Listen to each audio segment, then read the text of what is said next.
here. I'm the Chief Investment Officer at RFG Advisory in Birmingham.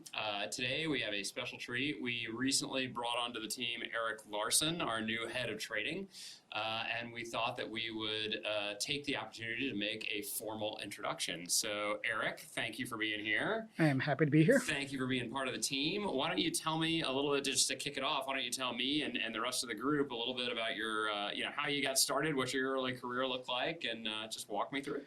Well, I went to Fordham University, had a couple job offers out of school. One was for a Maryland company, which is like the Dunder Mifflin of New Jersey, right before PDFs and email was invented. And that one, but that did pay a little bit more. And there was this other one called Gabelli and Company in New York City, which he's a famous asset manager who I didn't know who it was, but I'm like, let me go see what this Wall Street thing's all about.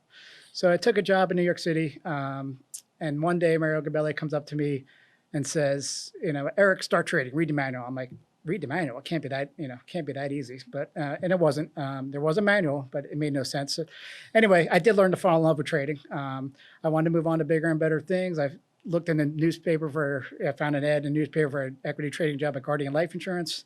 Yes, that's really dating myself. I had the LinkedIn of the time in 1994 was the New York Times. So that's how you've had to find a job. Anyway, that was a pretty long run at Guardian Life Insurance. We probably managed about $5 billion under management. In about 1999, I took over the desk there and ran that desk. So about 2006, Guardian decided they wanted to buy RS Investments based out in San Francisco. I guess at this point, we ran about $10 billion in assets. And if you're paying attention to that data I just gave you, 2006 was not the best time to go out and buy a boutique asset management firm. We were building out an outstanding investment team. We became the #1 mutual fund in the country, which got Oppenheimer Fund's attention. So they recruited the entire team in 2008, right in the middle when everything was falling apart, to come over to Oppenheimer. We managed their core equity assets, about $20 billion of a $250 billion firm. I stayed there for about 10 years. And then in 2020, Invesco bought Oppenheimer Funds, making it about a $1.2 trillion firm, which we picked up some of their core assets as well. But I was trading about $28 billion of those assets. At the time, that made it have 24 traders in 2 states. And I decided, I've ran desks before, and I just didn't think it was for me. So I just wanted to look for new opportunities. I found this opportunity down, a little bit farther away from New York, but I'm very happy to come down to the South and be here. And I'm, happy to be here. Awesome. Well, we are thrilled to have you here. You talk about this opportunity.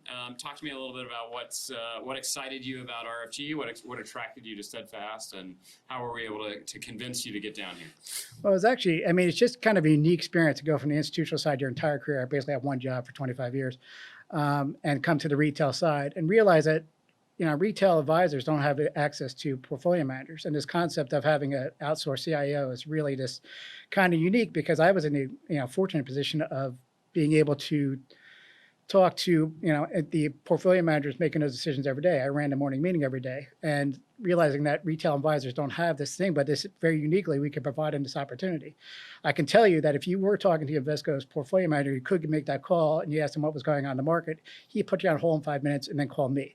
And then, so now we can skip that step and our advisors can call us directly. So that's awesome. And we actually do love the amount of market color and feedback that you're able to provide the team. It's been incredibly helpful even in the short time you've been with us. Talk to me a little bit about how your experience, just in the investment world, you think is going to help, maybe your color or approach to investing. Well, the biggest thing I've seen here is, and you've been talking about staying on plan. And one thing I've learned about trading in 30 years is that market timing is virtually impossible. I mean, market timing is everything in trading, but you can't, you got to be able to know that you're going to be wrong a lot of the times. It's just, you just don't know what's going to come around the corner, or what kind of emotions are involved and things like that, or, and what's making you driving your decision. And I've seen people, worry about, oh my God, I'm going to sell at the bottom, but you can lose a lot of opportunities, in a bull market as well. Going back to say 1998, and you say, someone's like, oh my God, Pets.com is worth more than Macy's. Well, I'm going to get out. Well, you had to suffer through 3 or 4 years of a bull market, and if you were in cash, you weren't an asset manager anymore. And so that's a lot of pain to suffer. And of course, what's going to happen is at the last worst possible time, you're going to jump in and go, okay, I'm going to get back in. And, I have a saying that, capitulation doesn't happen until it happens to you. You're never going to be so smart. You're going to go, oh, I'm not going to do that. Everyone else is going to do that. Or you could have had it, in 2005 and say, oh, my hairdresser has, 5 homes with no money down mortgages. And you're like, this is crazy. I have to get out of the market. And you would have suffered for 3 more years of a bull market, until you were finally proven right, but you would have lost your job way before that. So trying to time the market and stay, you don't want to do that with your retirement assets. You want to stay on plan. Your advisor has a plan, stick to it, and it'll get you to your final goal. That's awesome, man. I appreciate you preaching to the choir. That's great. So, guys, appreciate you guys meeting Eric. If you guys ever have any questions or want to talk to Eric about the markets or want to talk to me about investments or want to talk to the two of us about whatever you'd like to talk about, please just reach out to your advisor or reach out to us directly. Hope you have a great weekend, and we look forward to 2021. Great. Thanks. Happy to be here.